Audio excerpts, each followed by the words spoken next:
Good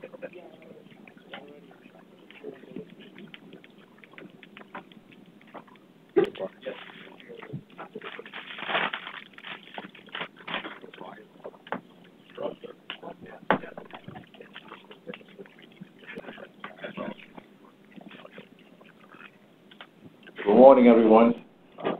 Thank you for coming to our second Metro Mobility Network workshop. I don't know if this is a workshop or meeting. And thank you for coming on this very cold day. At least it's not minus 45 degrees like it is now in South Bend, Indiana. But I appreciate your participation here. My name is Jose Rivera. I'm the Executive Director for NYMTC. I apologize for missing the first meeting that was held on September 26th. But I must say, I got to give thanks to Jerry and Jan. They really wanted to get this Metro Mobility Network getting started again. It was very active in the late 90s, early 2000s, and now I think it's revived. And there's a lot to talk about. Our transportation network here is very complex. I don't need to say that to already in the room here. But today, in regards to our transportation network, we are going to be talking about transportation and our transportation and communication infrastructure. We are going to be talking about continuous enhancement of our transportation systems, management and operations, and also the impact that we're seeing on how new technologies and relatively new industry stakeholders continue to impact mobility throughout this region. So I'm not going to take too much of the time here. Again, great to be here, great to have you here, and hope we have a great meeting today. Jen, Jerry? Thanks, Jose. Good morning, everybody. So my name is Jerry Bogas. I'm the planning director here at NYMTC. I just wanted to go around the table and have everybody, and the seats in the corner, identify themselves here. We won't be able to do that on the phone. We have a number of people also on the webinar, but we'll at least be able to do it here. So starting with Rosemary right in front of me. Rosemary Muscali, I'm manager of transit solutions for program of the NTA that promotes transit on Long Island to be a product. Paul Secure, ICF, also for private manager of the rideshare program, Long Island region. Traffic. Yes.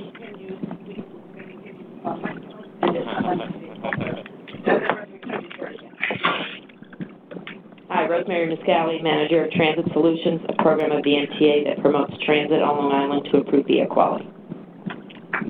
Good morning, Paul Spreer, ICF. I am the regional project manager for the 511 New York rideshare program out on Long Island. Good morning, Solomon Caviness, North Jersey Transportation Planning Authority. I am Special Projects Manager for Planning and Operations at NJTPA. Good morning, Jack Schmidt. I'm the Transportation Director at the New York City Department of City Planning. Good morning. My name is Olga Lavianikas. I'm from City Planning Transportation Division. Good morning, Larissa Morozowska. I work at NYMTC Central Staff on the Socio-Economic Demographic Project. Dana Benowitz, MTA Bridges and Tunnels. Good morning. My name is Christopher Lienka, Assistant Project Manager, the Manager for MTA Bridges and Tunnels. Mark Pianer, DOT, Region 11, Team Planning and Program Management. Minas Patel, I'm Manager for Transports and Data at NYMTC.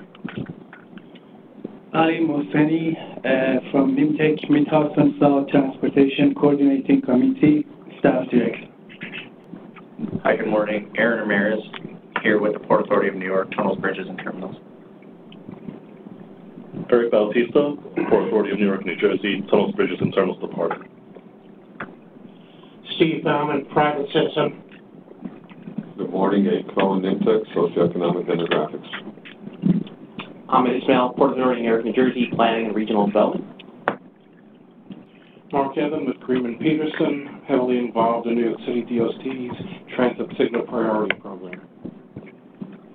Sosa, Freeman Peterson, Director of Advanced Transportation Systems and Technology. Good morning, Arthur O'Connor, Federal Highway Administration, federally funded program for the city and also on Long Island. Good morning, Kamal Yassan, New York State DOT Traffic and Safety Group, ITS. Hi, Keith Hom, Region 11, DOT, Traffic and Safety, ITS. Hi, good morning, everyone. Amin from New York State DOT Region 11, ITS Program Manager.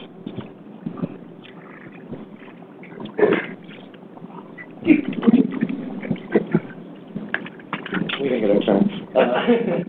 Frank Maggio, ICF, also overall statewide project manager for the New York Rideshare ATDM program. Eva Shu with ICF, also the deputy project manager for the New York State DOT statewide TDM program. Jose Rivera again, Executive Director for NIMTC.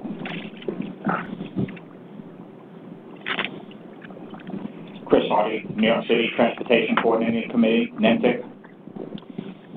Rafael Francesco. Shakti Todd, MTA Planning. Yutsu Lu, NIMTC. Mary Burnett with Suffolk TCC State Director, NIMTC. Hi, Nikhil Puri, Cambridge Systematics. I manage the travel demand forecasting and data analytics component for Cambridge Systematics in this region. Abdul Salam, NIMTC staff. I'm Nalini with AECOM. Cindy Dancer, Planning Program Coordinator for New York City DOT. Michael Chumas, NIMTC. Sid Tuala, NIMTC. Patrick Chank, Assistant. I was involved with developing the New York City Regional ITS architecture. John Khan from the NIMTC staff. Yun Hai Zhang, NIMTC staff. Leslie Forger, NIMTC staff. And Maura Fitzpatrick with NIMTC. Giselle Garcia from NIMTC staff. And I'm going to read the names of the people who signed into the webinar. So Chandra Parasa, Charles Maloney, Clifford Heimowitz, David Viana, Eileen Miller, Elwood Hanrahan, Gautam Mani, Gerald Charleston, Hannah Greenberg, Heather Reiners, Hema Tenekala, Jim Davis, John Simpson, Joseph Gianetto, Kate Rattan, Kier Opie, Keith Hall, Mark Hoover, Megan Sloan, Merrill Frank, Michael Grant, Peg Bradley, Rima Loudon, Robert Kohler, Sherry Souther, Teresa Ward, Travis Black, Victoria Moran, Vincent Tamagna, and then some other people are on who we just have first names or their email addresses. So for those of you who have dialed in, welcome. And right here, Krista Bentrup. Jose Fairfield with MTA Department of Buses. Lady Chetney, MTA Department of Buses. Ali Afshar, a NIMTC contractor. And Leslie?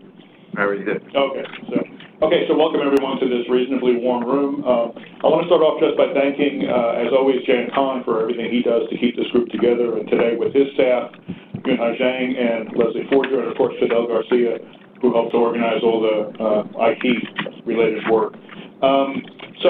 Just a little bit of housekeeping. Bathrooms, you have to go back to the reception area, get the code, and then they'll direct you out to the hall. The emergency exits, if we have to leave for some reason, we're going right back through the door we came in, right turn through the vestibule door, and then an immediate left out into the hallway. You'll be going down stairway C to the first floor.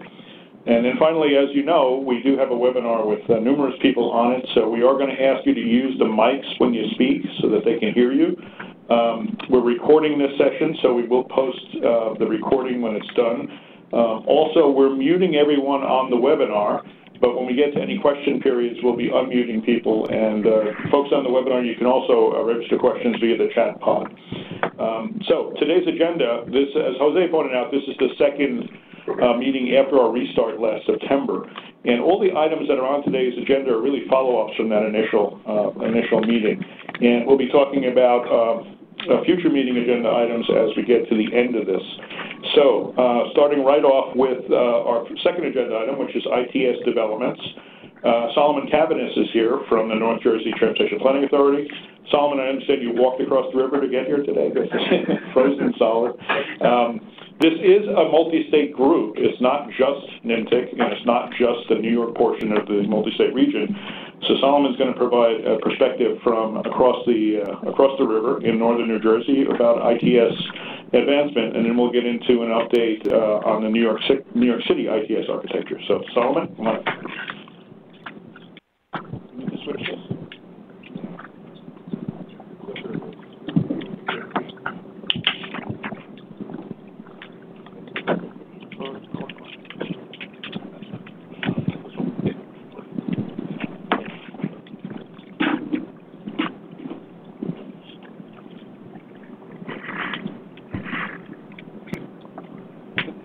While we're setting up, does everybody have a copy of the presentation? Thanks for that, Leslie. I'd rather everybody look up here instead of down there. But no, I appreciate it. Good morning, everyone. Solomon Caviness, NJTPA. I am, I'd like to say the Jan across the river at our sister agency, but I've had a long-standing relationship with NYMTC and many folks in this room as I came to NJTPA back in 2011, and this was the first group that kind of introduced me to the planning and operations world, so this is home, if you will. There have been a lot of developments that have happened since back in 2011 when we were talking about ICM, we were talking about ITS, programmatic stuff, and NJTPA took it upon ourselves to update the ITS architecture on the New Jersey side, or support New Jersey, and also do some strategic planning, which was kind of the mood in the industry for TSMO, so Transportation Systems Management and Operations. So what you're going to see today has to do with a program that we've been working on for they're about 6 years. We're going to publish the version 2 of this program, which we branded the Connected Corridor. New Jersey is a corridor state, so we have Philadelphia and New York on either side, but we have the shore and the western section bordering Pennsylvania. So just to give you context, but with that, so here's the timeline. Back in 1998, federal legislation said if we're going to invest in technology, we need to make sure it's integrated, and there's an ITS architecture that will support that. So it's the software that was developed. And everyone was mandated to have the software in place by 2005. So New Jersey had a regional and statewide plan. And in 2013, we came together with FHWA to look at how mature New Jersey is. So this capability maturity model program started, and we made that a part of the update for the Connected Corridor and ITS architecture work. So we published that in 2014, and then reconvened around 2015 for a ITS Architecture Group, or ITS Architecture Committee, which we call the IAC. It's the committee of the operating agencies and the MPOs in New Jersey. We reassessed how mature we were, and in 2018, we came up with our version 2 report, and that will be published within the next month or so. So it's all focused on improving TSMO in New Jersey and with our partners. So version 2, this just, it'll be placed on our website soon, but we have an executive summary, and we're looking at the different perspectives, institutional, operational, technical, the use and maintenance process of the architecture, and recommendations for looking at reliability measures, so, and what we should be thinking about moving forward. So in that vein, we have some TDM folks in the room, some transit folks, and agency folks. As I go through some of this, which my presentation is about twice what Raj has, finding out, I want everyone to think about how multimodalism and the new technologies around how people are moving around, scooters and, bike shares, and what TNCs are now being called ride sourcing, how all that fits into this mindset of ITS and operations and what we do. So as I go through this, I want to make that MMN connection to the traditional TSMO world. So just kind of be thinking about that as we go through some of these slides. But so this is just a image of the levels that FHWA prescribes for maturing in TSMO and operations. Performed is what we do, normal activities. Managed is how staff gets trained and how we take care of things in process development. But integrated is doing that together, looking at performance measures and how, we do performance-based planning and how the organization incorporates what we do, but and how that affects the budget. But ultimately, we want to get to optimize. Have it performance-based, have the measures dictate what we do, and we have a formal program. So that's been the intent of this group, the Connected Corridor, and a lot of what we're doing for TSMO. So formal partnerships are another priority. And we've included that thinking in the schematic. Don't get lost in the image, but what we found in New Jersey back in 2013 is that we're pretty good in terms of how we coordinate and work together. But then 2017, took a step back and realized we're about 2.5 between managed and integrated among the partners. So we're better, but we have some work that we could be doing.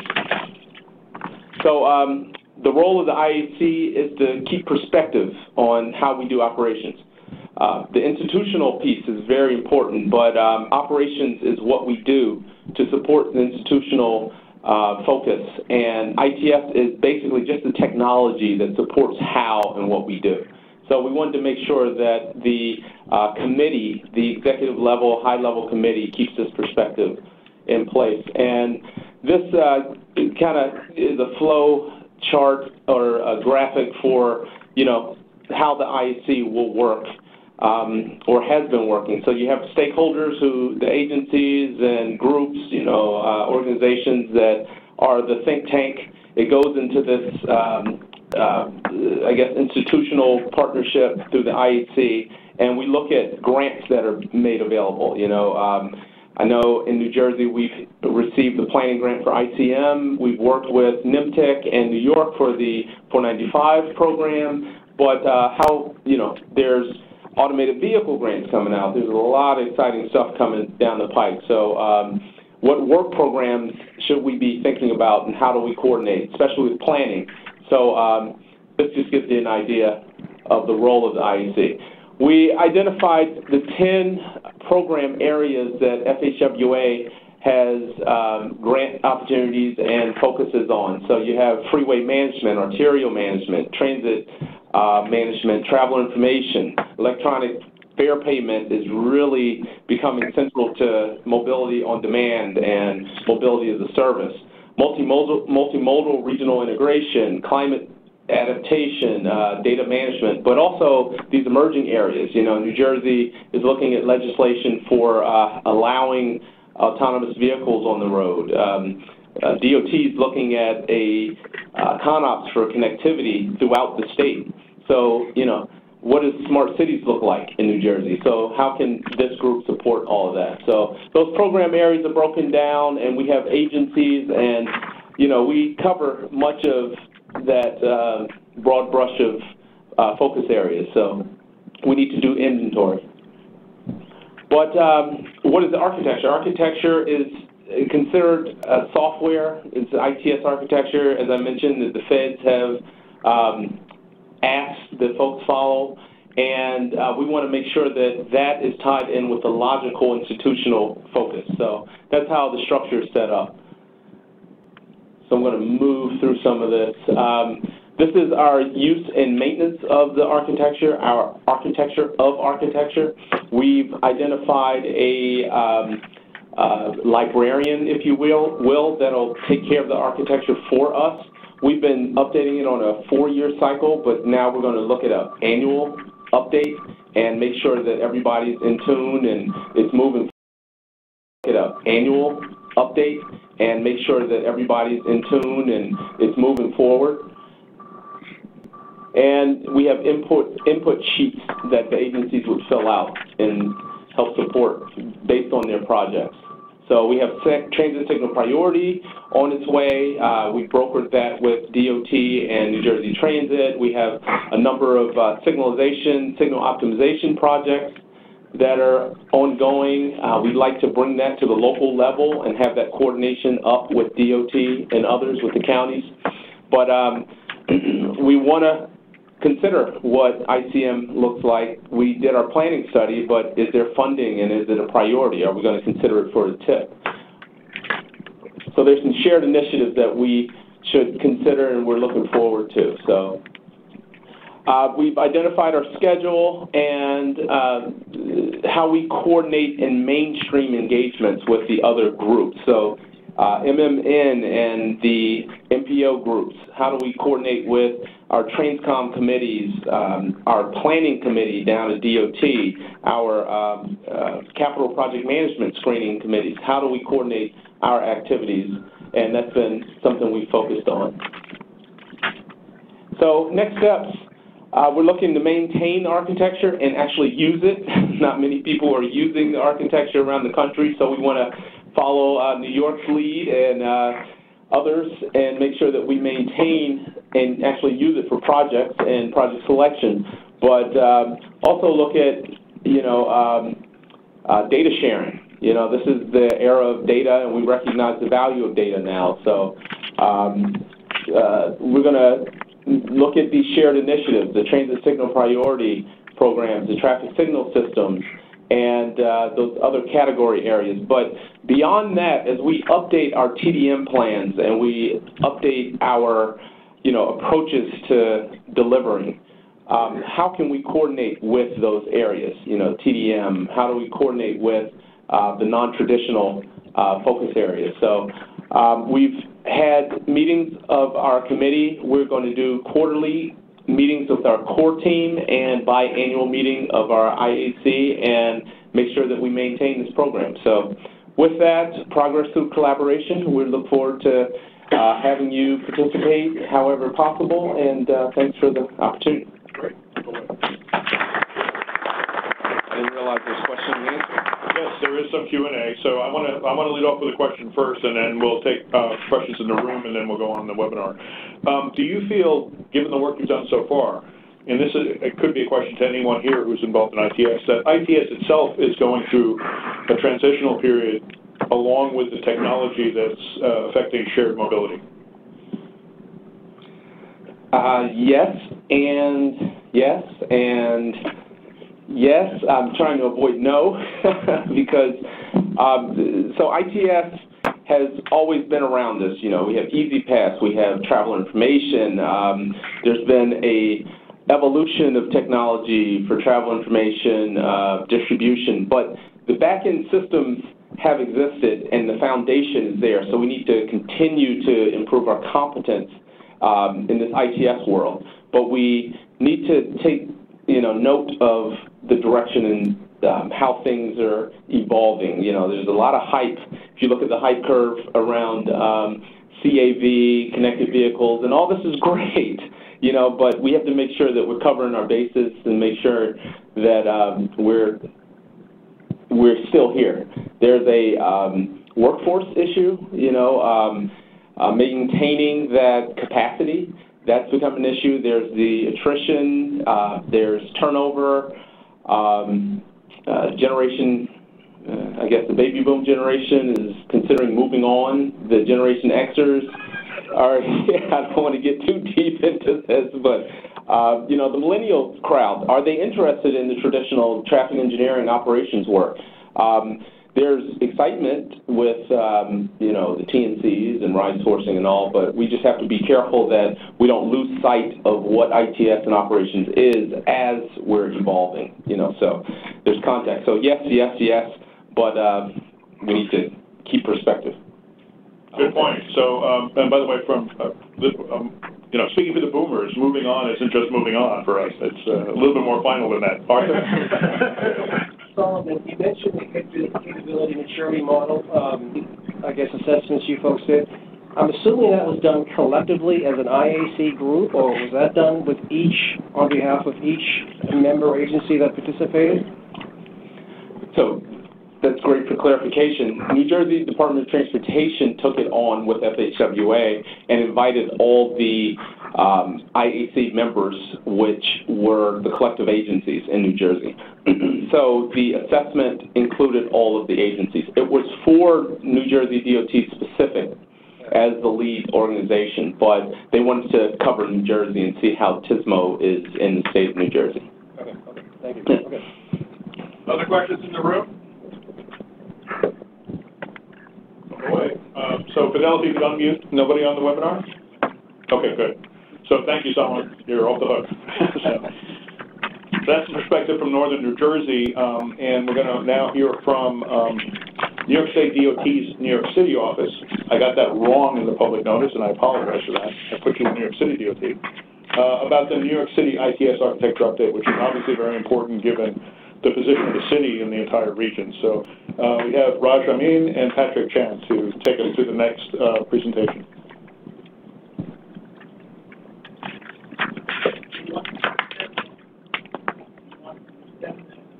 Yes, yes.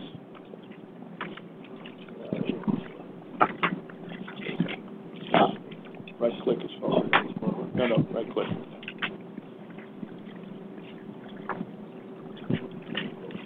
That's all right.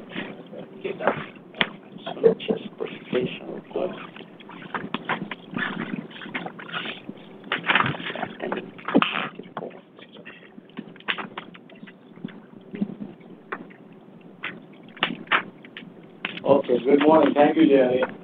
So my name is Raj Amin from New York State DOT Region 11. And I think whatever Solomon doing across the river and whatever our NIMH agency is doing here, I think I want to give a very quick history of why we are doing this and why we should do this. This is a follow-up to April 2001 final US DOT 36 CFR Rule 940 and FTA policy on ITS architecture and standards. We have developed our original New York City subdivision architecture in 2005. That was our original follow-up to 2001 Rule 940. So we developed our original 2005 version, and the four agencies that participated and actively activated is New York State DOT, New York City DOT, Port Authority of New York and New Jersey, and MTF and Tunnel. So we have same agencies in our update too. So we did one informal update also in 2009. So we did in 2005, one informal in 2009, and we updated again in 2013 with the same agencies. And this involved individual meetings with these agencies and then joint meeting with a stakeholder meeting. So we go through at least more than half dozen meetings or so to come up with the final sub-region architecture. And during last year, we did update 2013 version to 2018 version. And in this version, we visited back whatever we had in 2013 and revisited. So if some of the projects were done, we just say it's completed. And if some projects were still ongoing, we continue as an ongoing project. And then we added new 5-year programs and projects, whatever all agencies, individual agencies doing it. So we just finished 2018 version in December. And again, all 4 agencies signed off the regional architecture. And one more thing is this update 2018 is in line with the National ITS architecture called ARC-IT version 8.2. So overall intention was to line up with the national architecture too. Okay, I think I did mention these are the 4 major agencies we dealt with. And I'm going to ask Arthur after this before I call in Patrick to go over some of the transit efforts we are doing now after 2018 updates. But again, that we finalized everything in December 2018. And the overall objectives are to have all agencies working together to plan and deploy seamless transportation systems.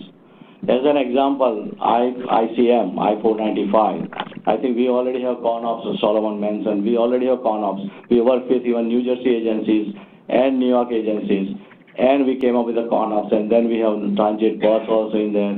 So we are talking with transit. So is any ICM kind of project, connected vehicles and all this, so we are engaging more and more agencies than even our original sub-regional architecture. So next one, I would like to thank NIMTech staff to host our website on their web page. So we did hosted our website, and this is the link to the website, and it is hosted, and there is no password required, so anybody can access this. And any question, maybe come to me, and maybe if it is not my agency, I'll coordinate to respond to your concerns with the respective agencies. And again, this again is in line with National Architecture 8.2 version.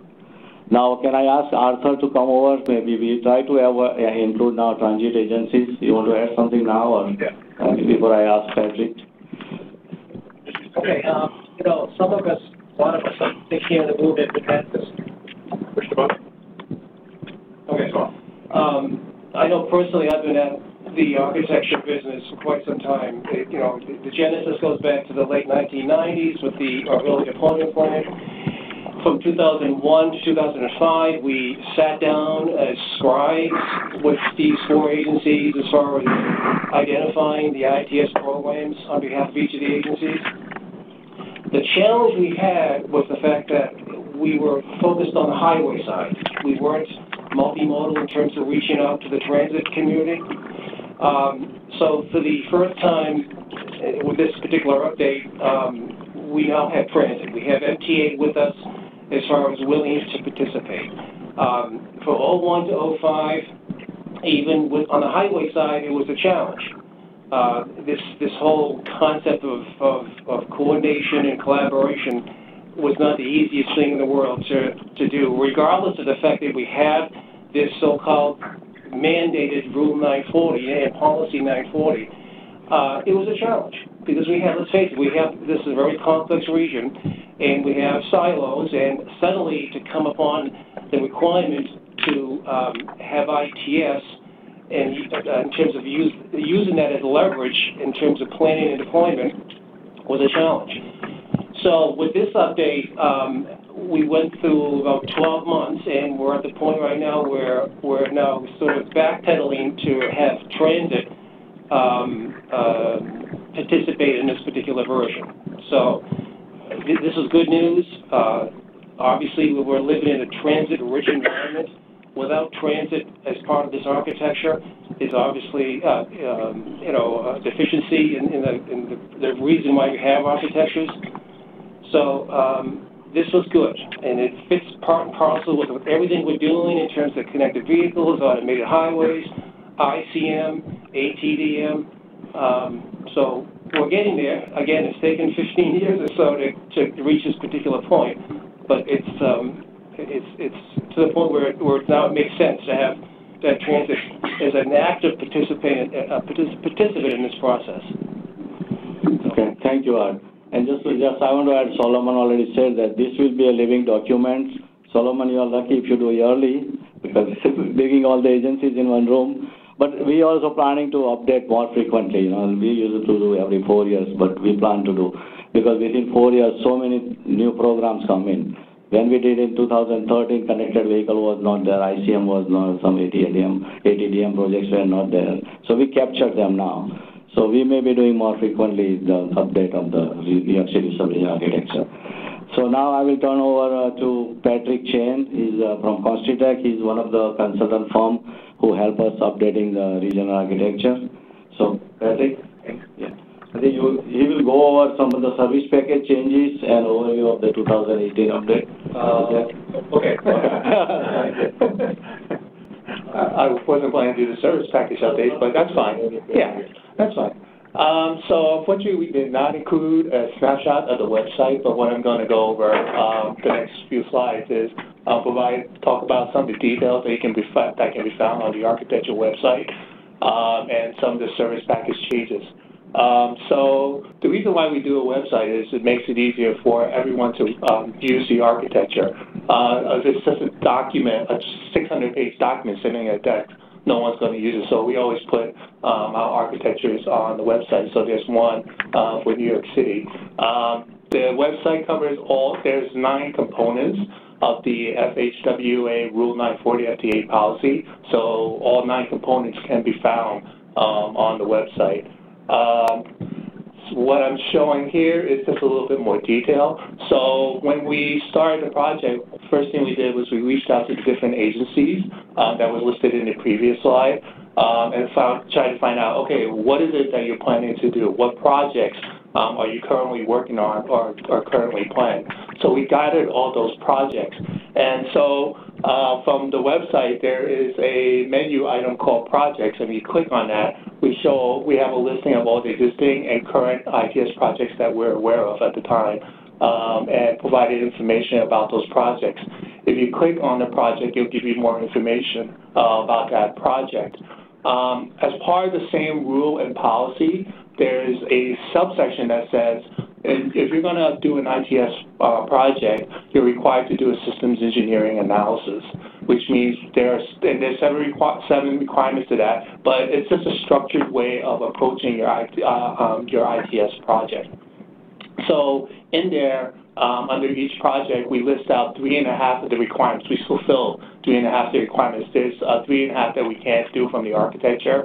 For example, how do you plan to do funding for the operations and maintenance of the ITS project once it's completed? That's outside the scope of an ITS architecture.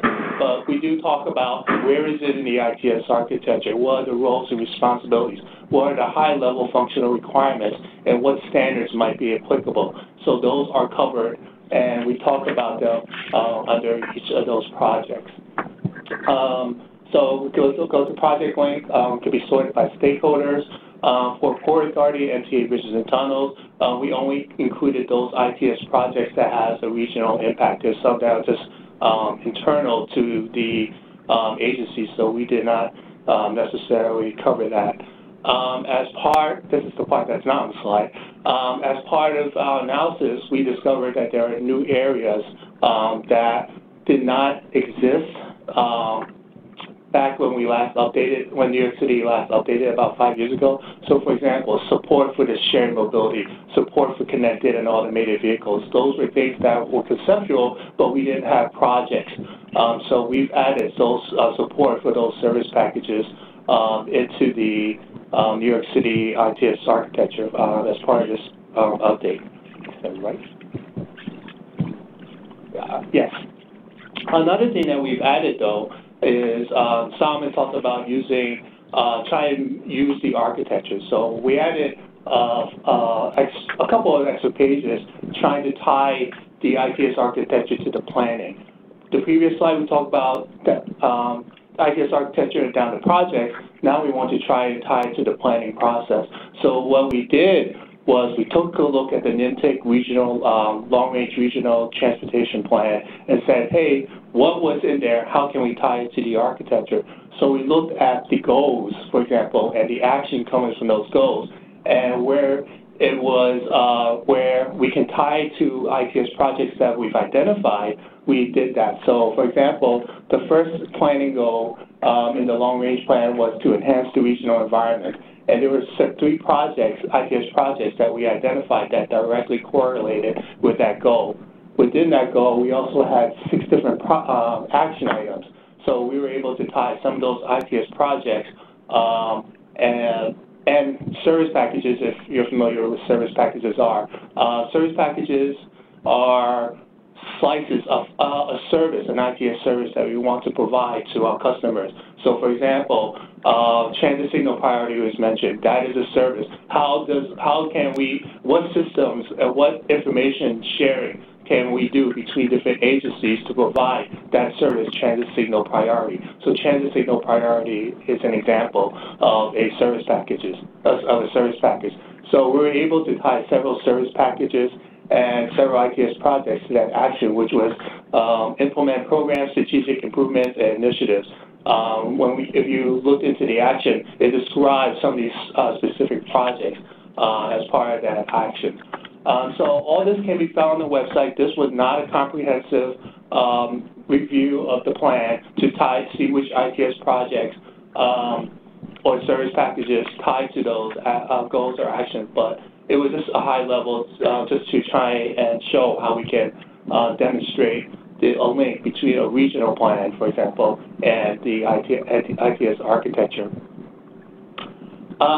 Next Tuesday, here at NIMTC offices, we're also going to provide a workshop on how to use the ITS architecture.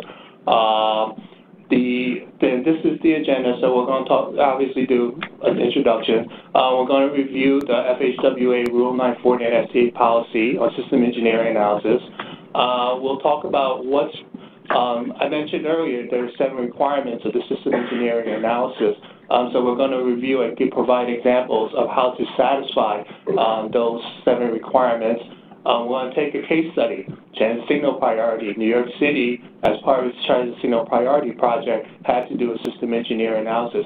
So we're going to take a look at that report and see and show what it did well to fulfill those 7 requirements. And then finally, we're going to do a short discussion on how, with all these changes in transportation, how can we use the ITS architecture to support TSMO, to support the regional planning documents, to support performance-based management. And that's what I have. Rob? Thank you, Patrick. Yeah, again, this is the email we sent out for this workshop. Those who didn't get it, we can still ask you to come in if you are available next Tuesday. It will be in the same room, this room here. Any questions here? Thank you, folks. In the room, there is a question on the webinar? Okay, so let's hold that for a second. Any questions in the room for Roger Patrick? Go ahead, Arthur. Just one last point. Again, over the years, this may sound very simple, but the fact that we had questions of just accessibility of the architecture in the ITS project development process, that has been a challenge. But as Raj and Patrick mentioned, it's also about using this document as we progress with the ITS program. That's been sketchy. And I'm saying that on the operations side.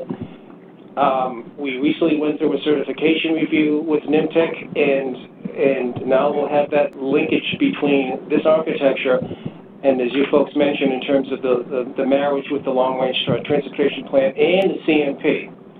So these are kudos to the region for taking the steps forward to making this happen.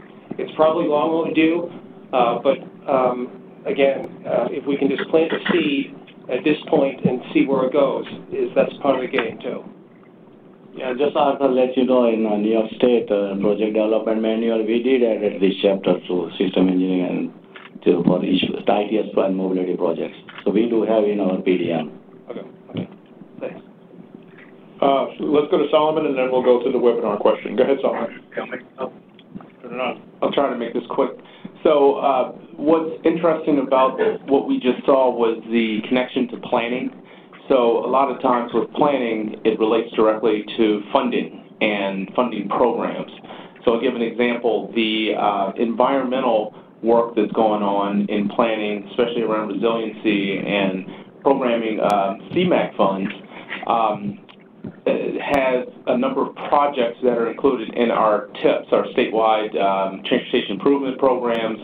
And there's a lot going on in TSMO and strategies and what we do that supports environmental congestion relief, air quality improvement. So by adding that column in the spreadsheet, you get to make that relationship between some of the regional goals and how these strategies and what we already are doing can support some of those goals. So I think that's something to be commended and an opportunity for outreach to those that we don't normally, interact with. Planning and engineering doesn't do a lot of coordination and hugging. So there's an opportunity here that I think, so more of a comment, than a question, but I think there's a great opportunity, especially from the funding standpoint, in terms of the strategies that we as planners and engineers can work together on to make the region look better. There are a lot of other regions we're competing and against. Function better. And Jose, so by the way, that's not true. Jose and I talked frequently. Go ahead, Jose. Engineer planner. Yeah, I can't take that personally. You're an engineer. I do what my planners Have you have your planner today? So, Maura, is that, do you have something to read there, or? Yes, Clifford Heimowitz wrote in to ask a question for Jan, and his question is, I have not heard anything about accessibility and usability. Yes. Jan, step right up. Go ahead.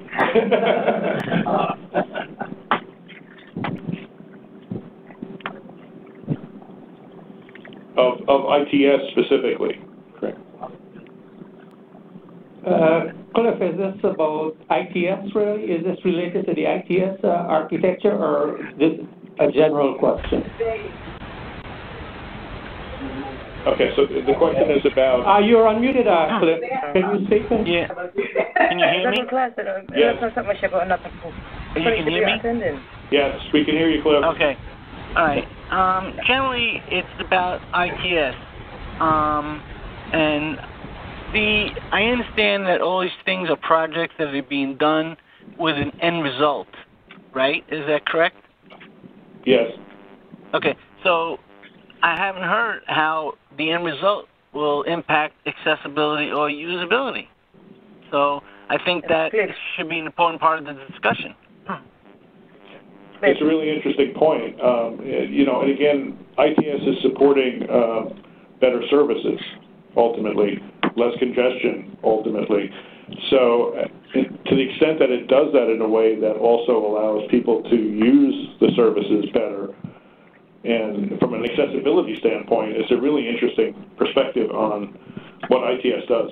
Any thoughts about that? I think City DOT, Mohammed or John Tapalda should be like connected vehicles, and they are doing some improvements on the local Manhattan street. That if somebody is walking the street and there is an app on their cell phone that will give you that it's a green light and you can walk in and all this. So we do care. The connected vehicles, there are a lot of other features that I don't recall, but we can follow up with Mohammed Talas on that later on. Well, okay, so a perfect example is that software, right? So it has an app on the phone. Is it 508 compliant? Could somebody, use screen reading software?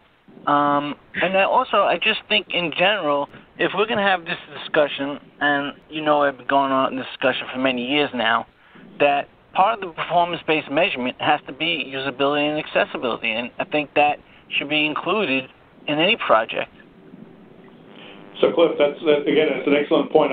Can I follow up with you separately on the points you think are particularly important? Okay. Great.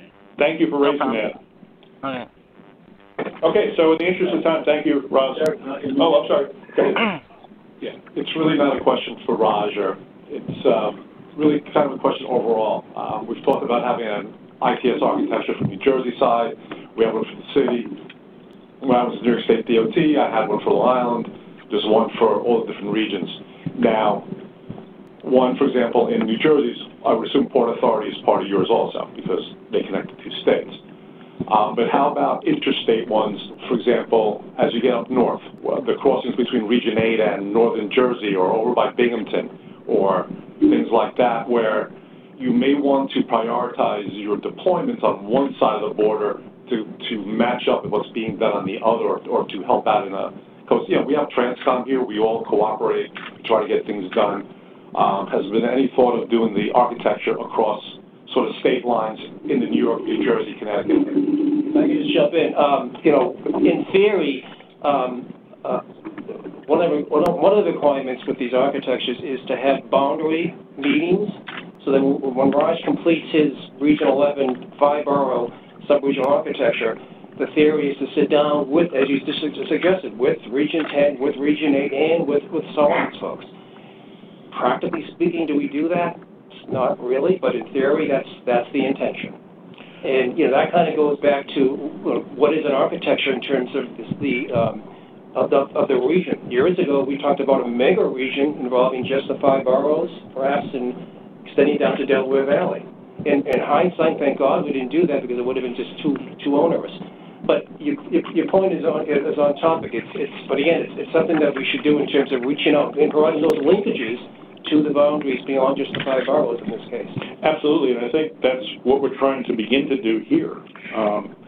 Through this group, through the MAP forum, where we can talk across areas and talk about boundary projects. I like the term boundary meetings. We talk about that a lot in the MAP forum. You know, what are the boundary projects? What are the boundary issues between MPOs? So I think that, you know, we're starting to definitely step in that direction. And the fact that New York State DOT is updating its architecture as well as New Jersey is an important opportunity.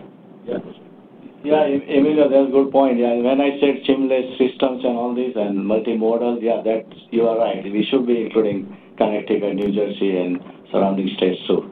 So I agree, and then maybe the next step for all of us. And part of that,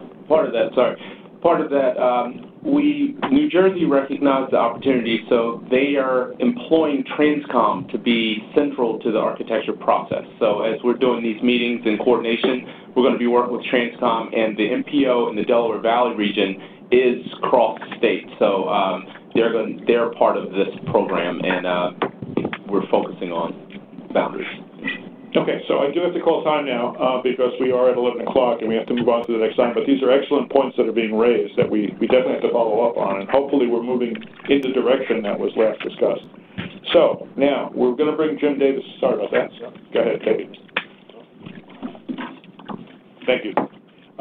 We're going to bring Jim Davis in from Albany by the webinar to talk about the statewide TSMO, Transportation System Management and Operations Program that's being developed by NYSDOT. If he's available, can we just unmute him? What we're going to ask is we're unmuting the full line, and we'll ask those participants who are not Mr. Davis to please mute on your end, and so we don't have background noise. Okay. So please, on the background, mute your phones. And Jim, are you there? Yes. Great. Thanks. So Jim does not have a PowerPoint. This is going to be with words. So, Jim, you're on. No, thanks. And I think as far as the TSMO effort at a statewide level here, we'll be quite a bit further along at the next meeting. So I think this is just a kind of a quick update of what we're trying to do and what our intentions are. And I think at the next meeting we can be able to talk a little bit more about you know, the product and where we're headed with more tangible documents and such. So you know, the TSMO concept in this group, everybody's pretty familiar with it. We've been talking about it for the last hour, but you know, it's from a statewide look at how we can manage our efforts in this area. TSMO is a combination of operational and demand management strategies that take the most out of our existing network, and it's kind of a combination of, you know, pick your favorite acronym from TSM to TDM to ATDM to ICM to ITS. So we're really looking at how organizationally we approach those in combination, and the strategies that we're really looking at is you know, the incident management, responding to and clearing incidents, you know, signal optimization, what are we doing with work zone and construction coordination, emergency operations, special events, informing travelers about their modal options or routes, again emphasizing, you know, transit, TDM, bike, shared mobility, and, you know, taking advantage of public and private outlets for that. And then the kind of more detailed strategies that are applied at the corridor level through ICM, which is, you know, ramp metering or transit signal priority, BRT strategies, HOV facilities. So that's kind of the area that the wide-ranging kind of TSMO bucket that we're looking at here. And NYSDOT's been active in all these areas from their beginnings, working with partner agencies. And our approach has been typically regionally focused, with TMCs often taking the lead and working with partner agencies and locals. And this has been very effective in building strong regional leadership and innovation and partnerships that are nimble in their ability to adapt to complex local conditions and travel markets.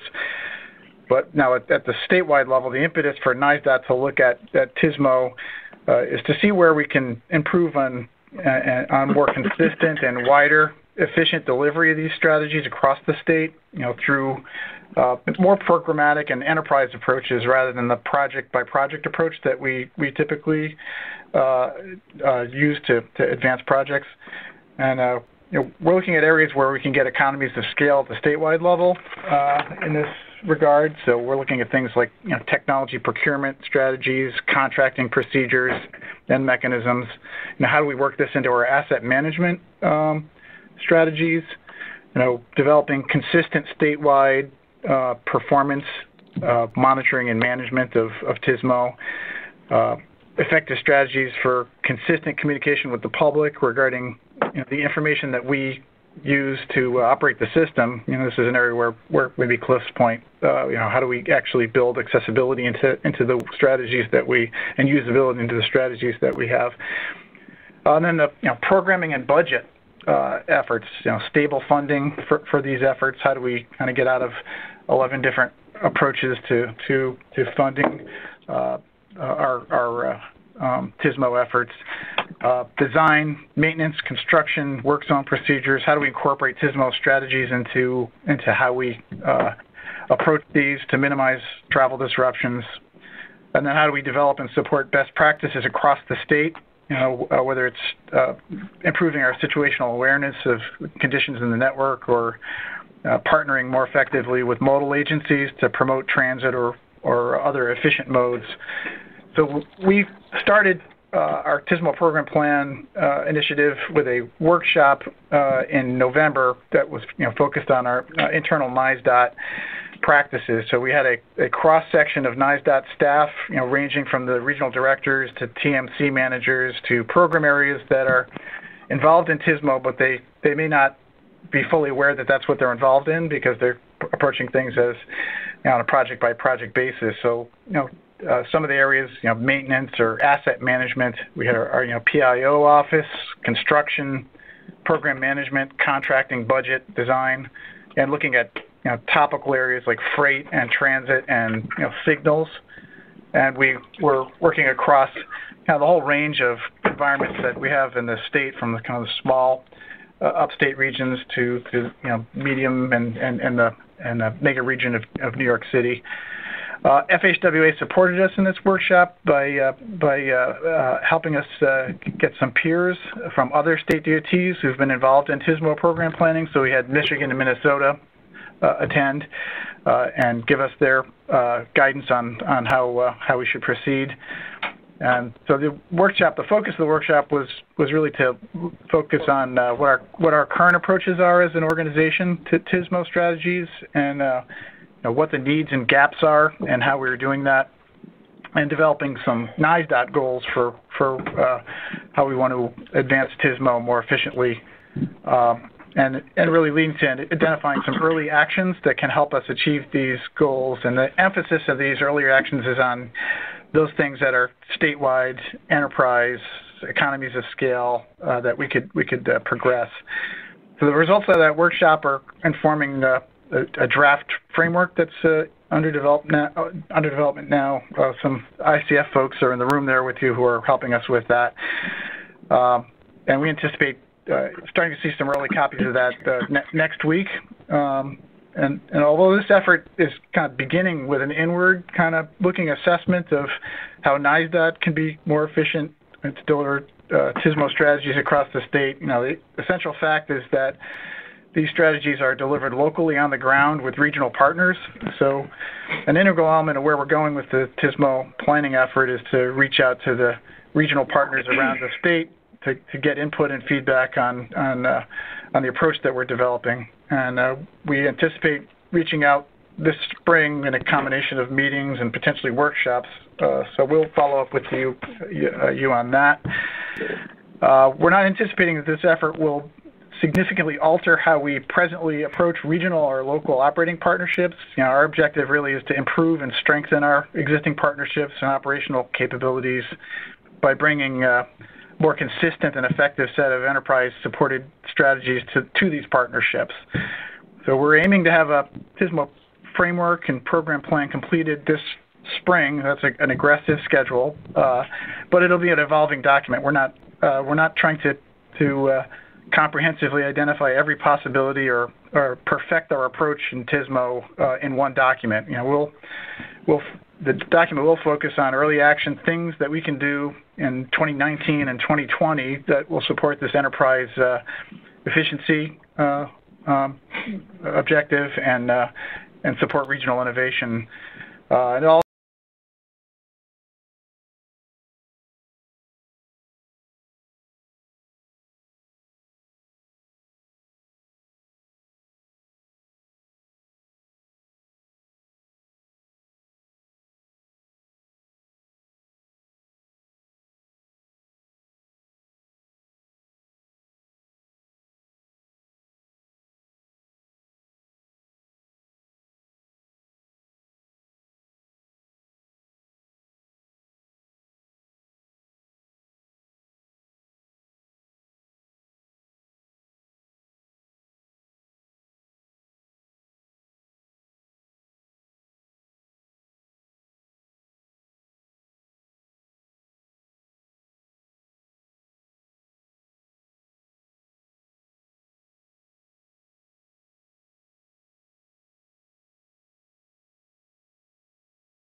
management strategies to get the most out of our existing network. And it's kind of a combination of, pick your favorite acronym from TSM to TDM to ATDM to ICM to ITS. So we're really looking at how organizationally we approach those in combination, and the strategies that we're really looking at is the incident management, responding to and clearing incidents, signal optimization.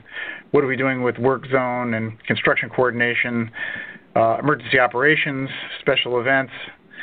Informing travelers about their modal options or routes, again emphasizing transit, TDM, bike, shared mobility, and taking advantage of public and private outlets for that.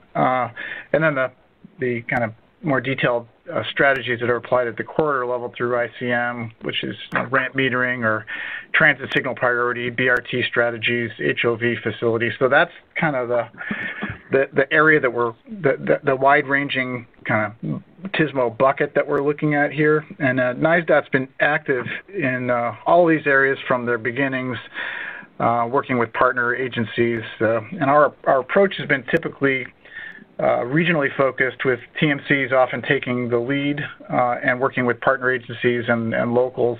And this has been very effective in building strong regional leadership and innovation and partnerships that are nimble in their ability to adapt to complex local conditions and travel markets.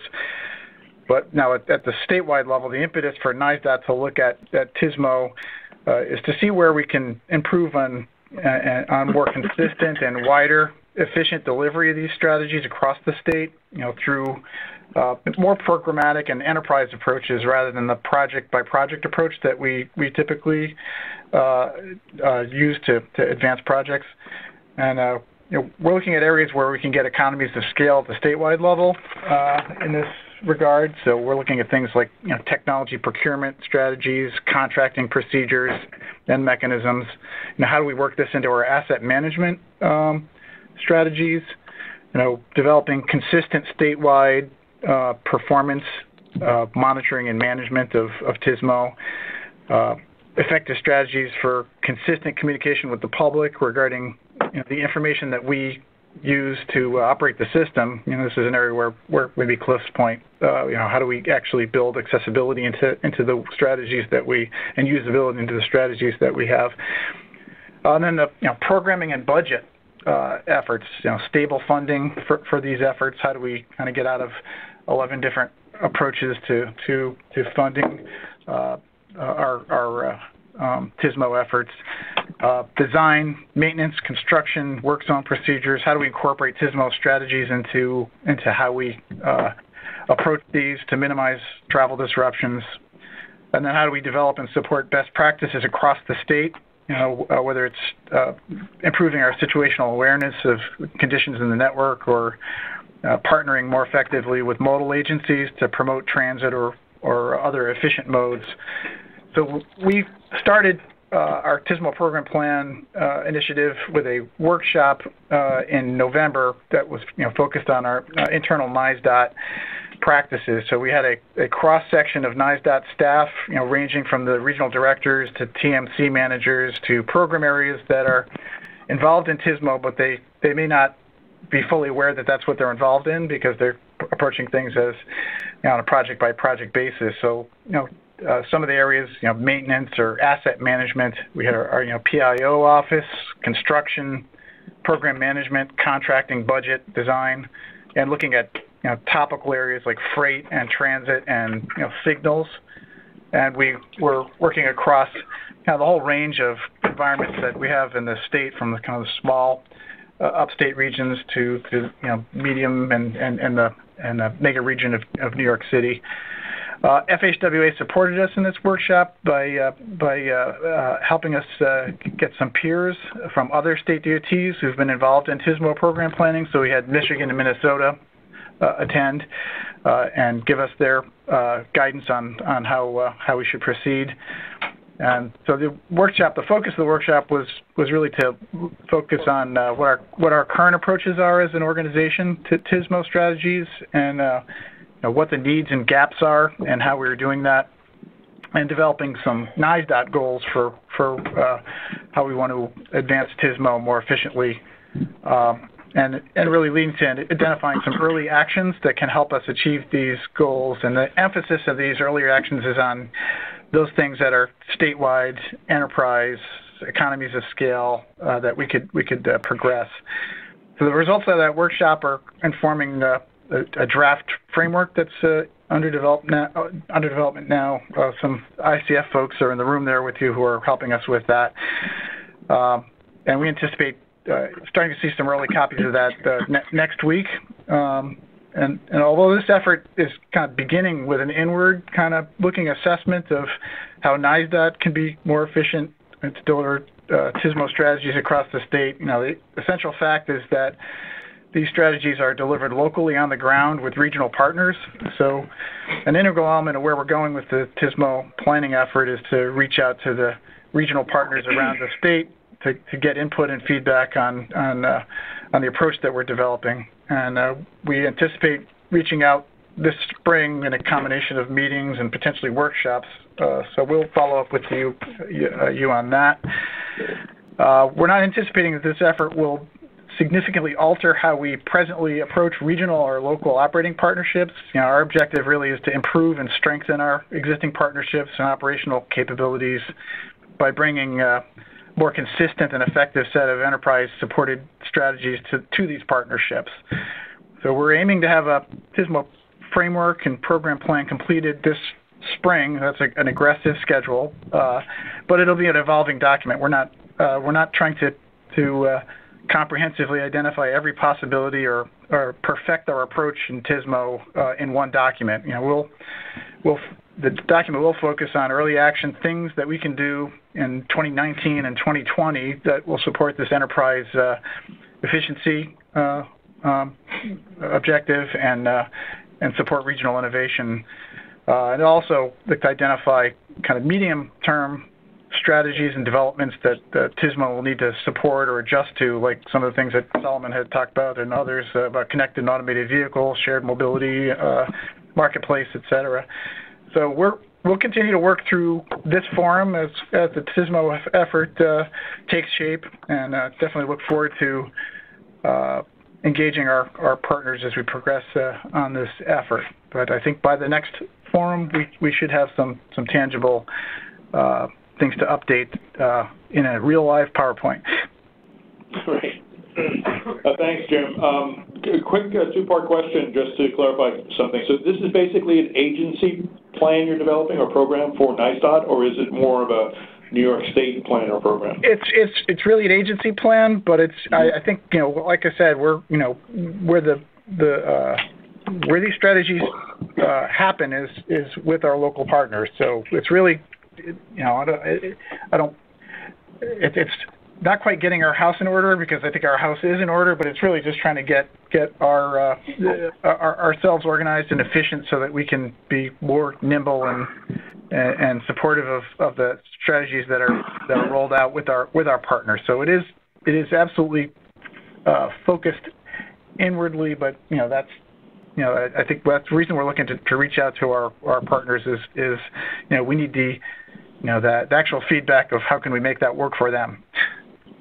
Great, and you regard TSMO as being the most overarching of all the different concepts we talked about, ITS and ICM and ATDM. Yeah, they're all rolled up into TSMO, correct? Well, it depends what time of day or what day of the week it is. I think there's an ongoing struggle between ATDM and TSMO, but I think it's kind of we're really combining them, looking at all of them in the context of the TSMO program plan, but because I think we're still we include our demand management strategies in what we're talking about here and promoting transit. So that's contained within ATDM, but I got you. So in the room, any questions for Jim? And Jim, we will make agenda space available in the future meeting for the results of your work. But any questions in the room for Jim? Any questions on the webinar? No? Okay, great, Jim. Thank you for participating today, and like I said, we will follow up with you for a future meeting. Sorry to chicken out from the snow. Hey, at least you're not in Chicago. So. Okay, so the next item under number 3 is new developments gleaned from the 2019 TRB. It's meant to be sort of a discussion, but one thing I wanted to bring up to start it off was that TRB apparently has issued a new report on the socioeconomic impacts. Can you hear me? There you go, okay. That was very calming. I like that. The socioeconomic impacts of automated and connected vehicles. This is from a 2-day symposium in 2018 that was hosted by the European Commission, USDOT, TRB, and the National Academies of Science. And they looked at a number of things, but a good summary is 4 topics, and the specific implications of connected and autonomous vehicles have on each topic were explored. They were freight transport, places where people work, live, and play, people's behavior, and stakeholders' roles and attitudes. So this is interesting in that it's not just looking at the operational part of connected and autonomous vehicles, but what in turn may be the impacts of that technology on spatial distribution of employment and residences and commercial uses and so on and so forth. So that report is out there if anyone wants to get it. It's on the TRB website. Are there any other thoughts from anyone who attended TRB this year about new issues or areas that are being explored related to TSMO generally or the technology transformation? Who here attended TRB? Okay, well, it's not an overwhelming number, so. Go ahead, Vinesh. Just if you could grab a microphone. Well, I shouldn't have attended TRB. Well, just a general observation from the day and a half or 2 days that I attended. So there are a lot of discussion about autonomous vehicles and connected vehicles, and there was a demo, there was one on the floor that was completely autonomous vehicle, and there's a long line, so I was not able to experience that part. But I think I attended a couple of data sessions, the household travel service sessions, and a lot of discussion about how autonomous vehicle will increase VMT. At the same time, it will provide a lot of safety benefit and accessibility and whole 9 yards, and how the agency should move their policy towards more of a shared vehicles, so that we will have much efficient transportation systems. So there's a lot of discussion on that part. The one session that I attended was I-95 Coalition Coordination Group. So in that panel, there were one was politician from council from DC area, and one was data scientist, one was reporter, and one was an average Joe. So how they look at the data, the same data, and how they tell their stories. So that was very interesting, and the politicians was basically saying that sometimes they use the data to benefit their own policy and things of that nature, but sometimes how the data misses the things that they are trying to improve. And the example that he gave was there was a bus service at night, and they were trying to eliminate the bus service at night during the night hours, and they conducted a survey of bus passengers, but they didn't capture the people who were riding at night and how important that service was for them, even though the ridership was very low. So the data misses that portion of that analysis and how he makes the decision. So that was very interesting, and I think there was a guy from Arizona.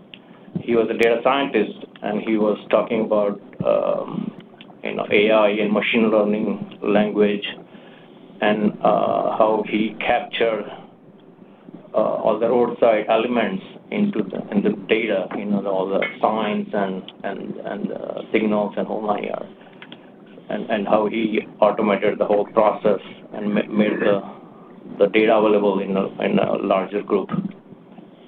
And also the household travel survey side, I think there's a big discussion in terms of should we continue to have household travel survey the way we do it, and I think a lot of agencies are looking into the various new big data, the social media data, and how they can utilize that portion of the new front into the traditional household travel survey, which is being considered to be kind of going obsolete and not capturing the information that needs to be captured.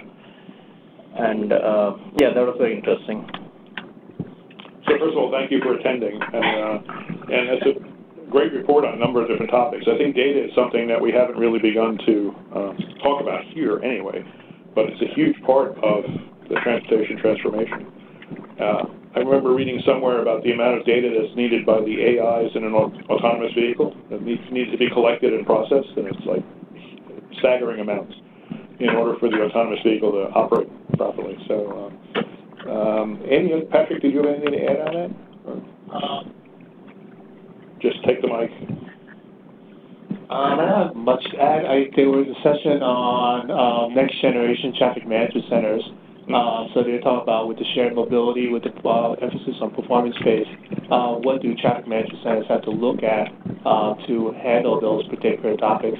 Unfortunately, off the top of my head, I can't remember what some of the suggestions are, but I'll have to look through my notes.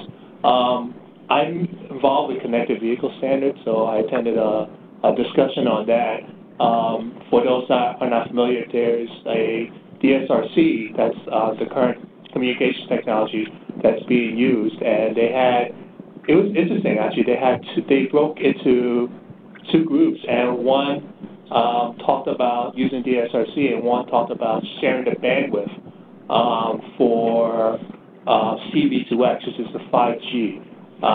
So if those not familiar with there's a consortium called 5GEAA. They're trying to take some of that 5.9 gigahertz spectrum so that they and reserve it just for the 5G. So they had I'm not sure what place the debate, but they broke into two groups and tried to debate why we should be sharing some of that 5.9 gigahertz for 5G. But I think the most important take is we need to protect that 5.9 gigahertz with transportation, whether DSRC uses it or 5G uses it. Ultimately, we need to protect that space, and there's a lot of pushback from especially Qualcomm, but a couple of the telecommunications like AT&T, Verizon Wireless that are trying to get into that bandwidth. That's all I have. Jose, you wanted to answer? Yeah, I just wanted to add that it's a good segue. I think Patrick just reminded me of, and I think it's something that needs to be explored further in this MMN forum in terms of enhancing the connection between our transportation infrastructure and our communication infrastructure. I mean, we see it every day, whether you're taking transit or you're riding a vehicle, in terms of the commuter having a choice, being given a choice. When there's an incident, the commuter needs to have a choice in terms of how he or she can get from point A to point B in the most reliable way, in the fastest way. So I think that we really owe it to ourselves here in terms of looking further at that our transportation infrastructure and our communication infrastructure. Excellent point. Okay, well, great. So thanks again for the folks who were at TRB was anybody in the webinar at TRB? No? Yes? Maybe? Go ahead, Lauren. No? Okay, great. So let's move on to agenda item 4. We had started at the initial meeting a roundtable discussion. Got it, thank you. A roundtable discussion on transportation network companies and particularly their relationship to transit services as a starting point, but more broadly than that also. Several NYMTC members have been doing studies of integration of TNCs into overall mobility and also into transit mobility. Last time we heard from Naomi Klein at Westchester County, who talked about a study they completed using NYMTC funding of the first and last mile integration of TNCs into their transit system. Suffolk County is also undertaking a mobility study, and we have someone, Ankita Rathi from Suffolk Economic Development and Planning, who is on the webinar and will hopefully be talking to you a little bit about where that particular study is. And then at the end of the meeting, we'll talk about the next step in this roundtable discussion. So, Ankita, are you hearing us? Hello, can you hear us? Yes, we're good. This is Teresa Ward, and I'm the Commissioner for Economic Development and Planning, and I'm here. It's Ankita Rathi, and I first want to say we're going to give an overview of the mobility study that Suffolk County has undertaken, which is called the Suffolk County Mobility Study Strategies for Suburban Transportation. But I would also like to offer for us to actually, we didn't get a PowerPoint to you, and we have like an excellent PowerPoint to really explain the process and what we did. So I would like to offer that for either your next meeting or maybe a special webinar. That'd be great. We'll follow up with you on that. And before Ankita, I'm going to turn it over to Ankita to give you an overview of basically our efforts in the mobility study. And before Ankita begins, can I ask all the other participants who are on the webinar to please mute your lines? Thank you.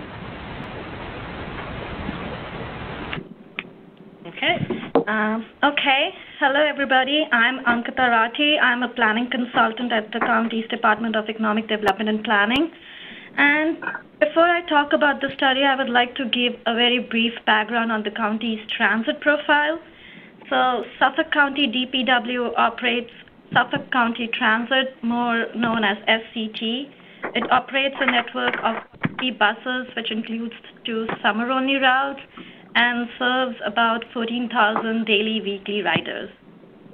The county has a very unique geography. It covers a large area, about 900 plus square miles, but the densities between the east and west vary a lot. Like the western towns are really dense. They comprise of about 91% of the total population of the county, whereas the 5 eastern towns, they cover largely a little smaller area, but they only have like 9% of the county's population.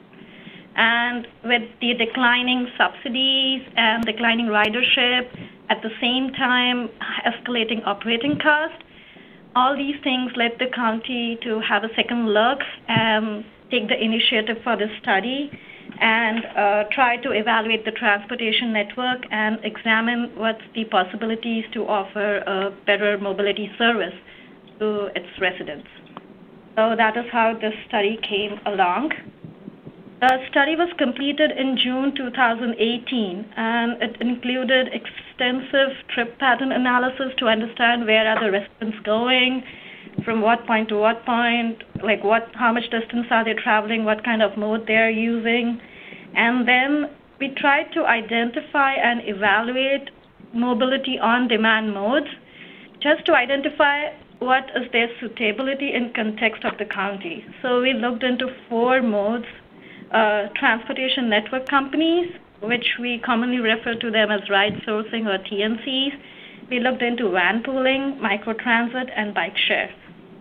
I believe we are more concerned about TNCs for today's meeting, and I will try to summarize how the study examined TNCs in context of the county and what were our key findings. So the review conducted as part of the study found that TNCs do have potential benefits to offer to the county, along with their likely cautions and concerns. Well, some of the benefits include the potential to offer services seamlessly where fixed route transit is inefficient, inexpensive, or otherwise difficult to provide. This largely is very relevant to the eastern 5 towns where the density is not that high and the fixed route transit ridership is low, and it's really not cost effective to provide the service cost effectively. Other advantage could be to provide feeder services in low density area that connect passengers to high density modes. For example, connecting people to the Long Island Railroad, providing them first and last mile solutions to get to a mass transit solution. That could be an opportunity. And it could reduce dependency on car ownership and increase mobility options for non-drivers. People who are seniors, teenagers who can't drive, it gives them one more added option to get to where they would want to go. And most importantly, it would help us to get some transportation planning data, which is very important to advance more data-driven planning, which I think is key going forward. So this was also an exercise to understand where we stand on that front. Some of the concerns that we did recognize was that this emerging mobility service cannot replace high-quality transit, especially in high-density corridors. And there have been studies which have showed that in areas of high density, TNCs have actually led to more traffic congestion because they have drawn drivers away from mass transit, and that has increased TNC trips in the area. So that was noted. And obviously, TNC has a limited market. It really is not accessible to those who don't have access to smartphones. So, yeah. And we did evaluate all the 4 mobility modes, including TNCs, on 2 criteria. One was impact and performance criteria, and the other one was travel markets. So for the impact and performance criteria, we had identified criteria and sub-criteria along the themes of planning and policy impacts, transportation performance, environmental and sustainability performance, user experience, economic feasibility, and then we evaluated each of those modes, including TNCs, as to how they perform on these indicators. At the same time, to assess how suitable they are within the county, we established markets. So these markets were a function of your activity density and the kind of trips we foresee this service provide. So the trips were work trips, connectivity trips, commercial or recreational trips, or school trips. And we identified activity densities on high density, medium density, and low to special density. And we found that TNC scored highly for serving connectivity trips in high density areas. This again reinforces the point of its potential of providing the first and the last mile services in those areas. It also has great potential to serve in low-density areas, connecting riders to the Long Island Railroad stations, especially in the 5 towns where you have limited fixed route transit and the schedule is not that frequent. So this could be a good alternative to provide that connection. And we realized that partnerships can be considered to provide such services, but we have to determine what catchment areas need to be served. And there have been other case studies which we reviewed which have done partnerships with TNCs, like St. Petersburg in Florida. The PSTA partnered with Lyft and Uber, and they identified like 8 zones, and the service was to connect people from those 8 zones to transit hubs. So partnership could be pursued, but it needs to be clearly defined as to what the catchment areas are. The final study report is on the county's website. Please do check this out. And this is one of the initiatives the county has taken and is in process of taking to restructure its transit system. And there's a lot more to do in near future. And I would like to thank you all for the opportunity on behalf of the county to present this study on this platform. And, great. Ankita, thank you for the presentation. We will follow up with you on the PowerPoint and make that available to folks because there's more than a mobility study than just the TNCs, and I think people would be interested. Can I ask you a question about, based on the findings of the study, is the county pursuing any of these partnerships with TNCs in some of the areas where it makes the most sense? I mean, we're not at that stage just yet, but we're looking at the different areas to focus on. Yes. What did you call I'm forgetting the names, the different catchment areas. That's what we're trying to focus on right now. And when the study, like the findings of the study, found that microtransit and bike share performed relatively better than TNCs. In some cases, yeah. Yeah. Right. So we are looking not just into TNCs, but pursuing other mobility modes as well. Great, thank you. So in the room, any questions on this presentation? In the back. Let's just get a microphone back there. Hi, so quick question about whether your case studies covered EJ communities. Has there been any work done on how TNCs might be used in EJ communities and give access to folks who don't currently have access to fixed route transit, for example? We weren't able to examine that in Suffolk County, but we did review certain studies which have been done, which kind of evaluated how TNCs help, or like how do they address the environmental justice communities. And we did look into their findings, but no, we did not examine that in context of the county. I am the person. Any other questions in the room? There is a question on the webinar. Go ahead. Maura? Okay, hi, this is from Cliff Homowitz again. He asks, did the study take into consideration that the transit service in the town of Brookhaven, the largest town of all, was considerably diminished? It may be the largest in terms of land area, but not in terms of population when we talk about those 5 East End towns. I am familiar that there were service cuts a couple of years ago, and that's probably what the person is referring to. Yes, we looked at everything. We looked at, routes that were there and routes that are. And I know we couldn't cover everything done in the study, but we did identify potential transit markets, and those markets range from few areas in the western to other areas in the eastern county. So there's 4 modes, and there's a lot of overlaps, and I'm concentrated on TNCs more for this meeting. Presentation, yeah. So that's a potential follow-up there also.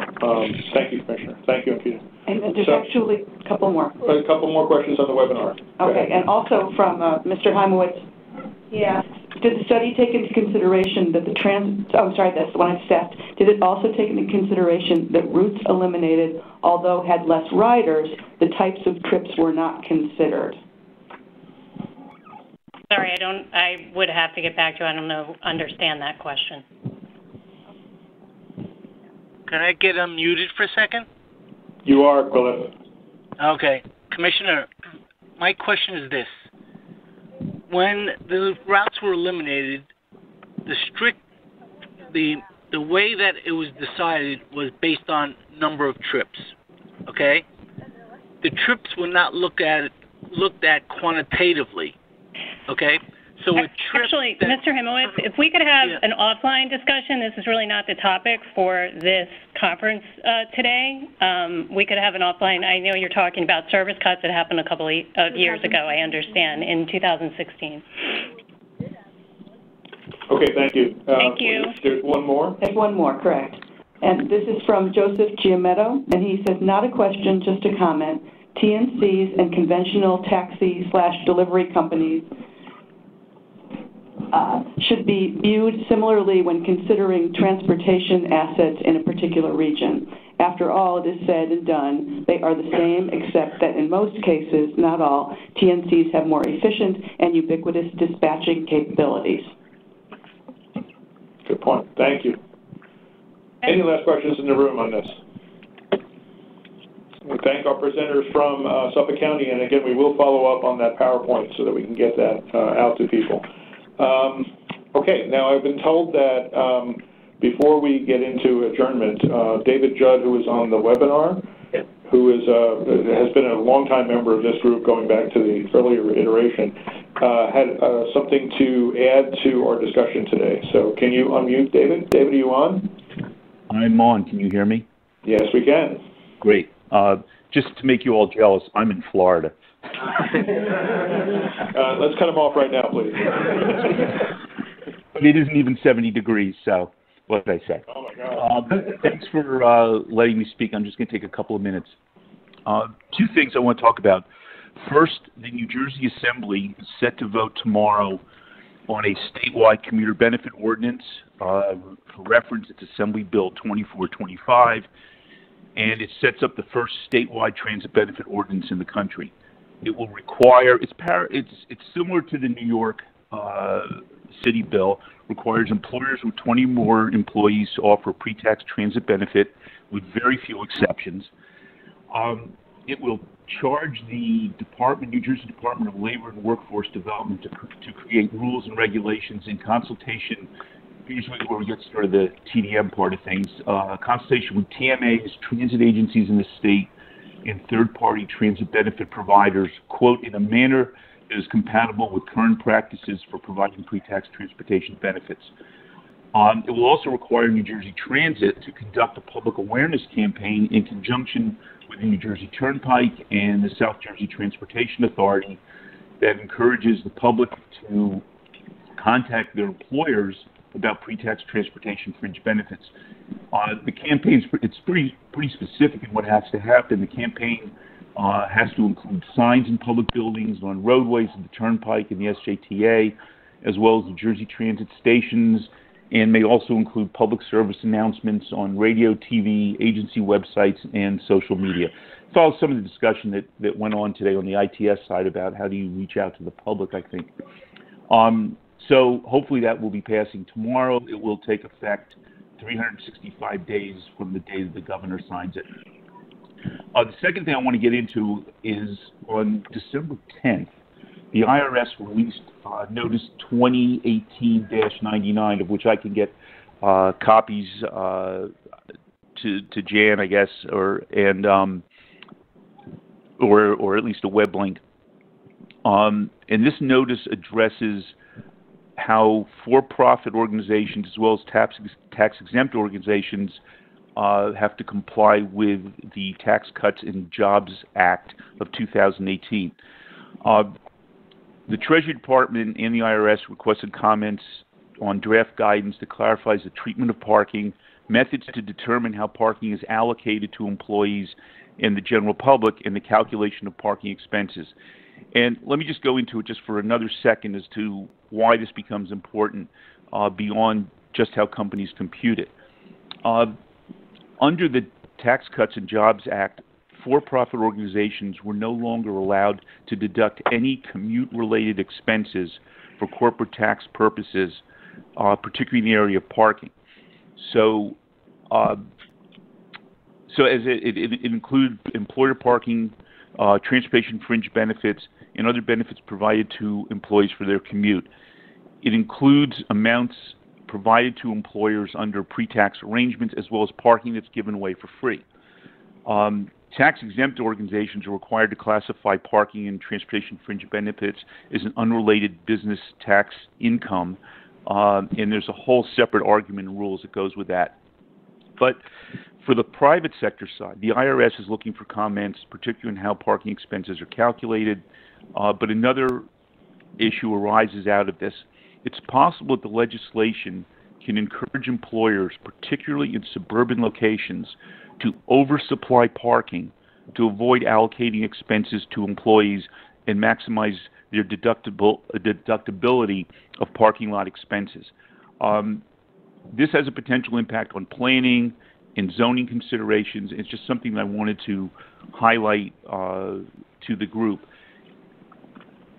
Essentially, that's it. I'll send you the link to the rules, and those who are interested can take a look. But thanks for your time. I appreciate it.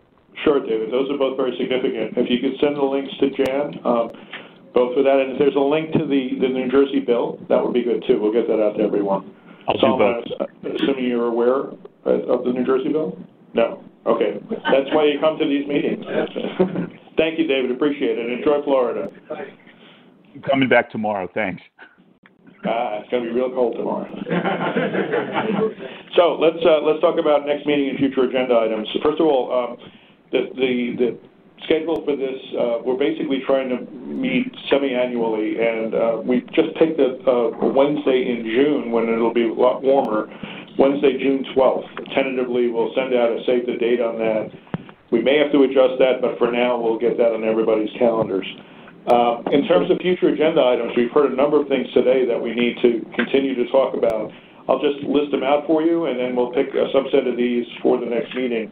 First of all, we want to continue the roundtable discussion on the TNCs, and I think next up will probably be Nassau County, who has actually not only done mobility work, but also pilot tested things like a TNC type service through their transit system, as well as now a microtransit arrangement. So that should be an interesting discussion from Nassau County. We do want to hear from Transcom, Rob.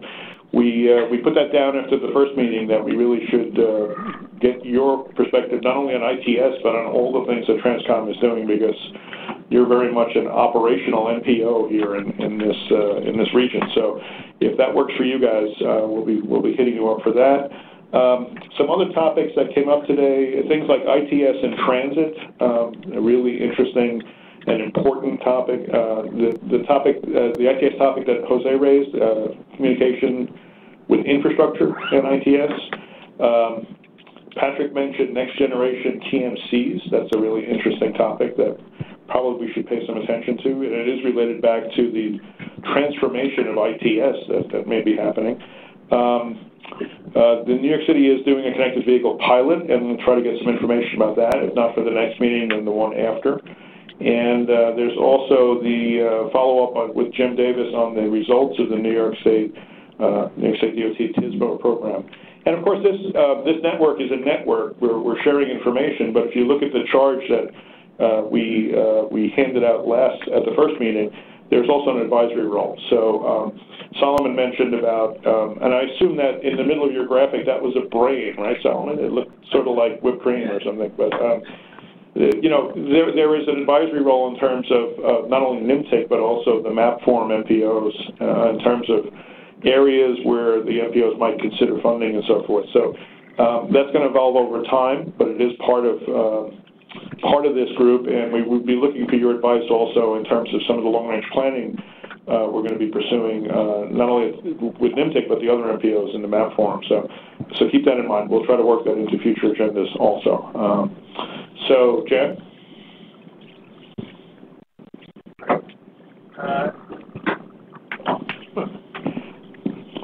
In terms of the continued TNC's discussion, Jerry,